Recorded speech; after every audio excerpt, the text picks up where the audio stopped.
पाहणी केल्यावर तुम्हाला काय वाटलं? अरे मोबाईल घ्या ना खाली. अमोल घे, अमोल घे तू. हे हा मोबाईल अरे मोबाईल खाली घ्या.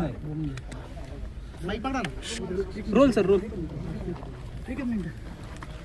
तुम्ही बघितल्यानंतर एक तर धावपट्टी जी आहे विमानाची ती चांगल्यापैकी जी आहे मोठी आहे, लांबसुद्धा आहे, पण ती धावपट्टी राहिली एकीकडे आणि जवळजवळ मला वाटतं धावपट्टीच्या खाली 20-25 फुटापेक्षा खाली ते विमान जे आहे त्याने ते उतरवलं आणि तिथली जी भिंत जी असते आपल्या सर्वसाधारणपणे विमानतळाची दगडी त्याला ते धडकलेलं आहे असं मला तरी वाटतं. त्याच्यामुळे ताबडतोब तिथे ते स्फोट झालेले आहे आणि ते सगळं बघितल्यानंतर त्या विमानाचे जेवढे तुकडे झालेले आहेत तर माणसांचे काय झालं असेल कल्पनासुद्धा करता येत नाही.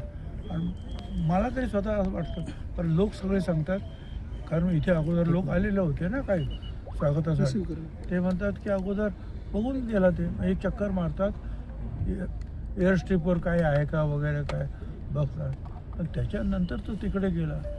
म्हणजे आश्चर्य आहे की असं कसं काय गेला, मला असं मोठं आश्चर्य वाटतं. परंतु एकूण जे आहे दुर्दैव म्हणायचं, आता याची चौकशी होईल, पण चौकशी काय सापडणार, कोणच आता जे 5-6 लोक जे होते काय कोणच नाही ना, काय नक्की झालं.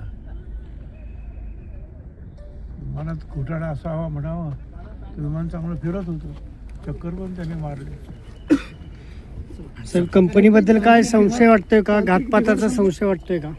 असं आहे की मी या बाबतीमध्ये काय बोलणं हे चुकीचं आहे. मी फक्त बघितलं तर तुम्हाला सांगितलं की एअर स्ट्रिप कुठे आहे आणि ते उतरलं कुठे, धडकलं. बाकीच्या ह्या सगळ्या गोष्टी ज्या आहेत त्या पोलीस आणि इतरांनी चौकशी करण्याच्या गोष्टी, त्याच्यावर मी मत काही देणं हे बरोबर नाही. जी जेट कंपनी आहे त्याच्याबद्दल